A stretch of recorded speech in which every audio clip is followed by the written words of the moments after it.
In today's video, I'm going to teach you how to integrate Jobber with Google Calendar. By the end of this walkthrough, you'll have your Jobber appointments and visits appearing right inside Google Calendar, so you can see your schedule alongside the rest of your day. Before we start, make sure you're signed into your Jobber account with permission to view the schedule, and that you're using the Google account where you want the calendar to appear. I recommend doing this on a desktop browser for the smoothest setup. Begin in Jobber on the home dashboard. Look for the settings area, typically represented by a gear icon. Open settings, then navigate to the section for your schedule. Inside the schedule settings, you'll find the option to set up a calendar sync. This is what generates a private calendar link that Google Calendar can subscribe to. Choose Set Up Calendar Sync. Jobber will show you a unique URL for your calendar feed. This link is like a live window to your Jobber schedule. Think of it as read-only access that Google will check periodically. Copy the entire URL. Treat this link as sensitive.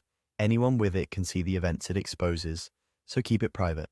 If there's a copy button, use it to avoid missing characters. If not, highlight the full link and copy it to your clipboard. Now switch to Google Calendar in your web browser. On the left side, find the Other Calendar section. Click the plus icon next to it and choose From URL. In the field that appears, paste the Jobber Calendar URL you just copied, then select Add Calendar. Google will create a new calendar under Other Calendars, and your Jobber events will begin to populate there. Give it a moment. First-time syncing can take a few minutes, and updates are not instant. Google refreshes subscribed calendars on its own schedule, so changes in Jobber may take a little time to appear in Google. If you need to, refresh your browser tab to see the latest entries. To keep things organized, you can color code this new calendar and toggle it on or off to focus on specific schedules. If times look off, double-check the time zone settings in both Jobber and Google Calendar to make sure they match. That's it.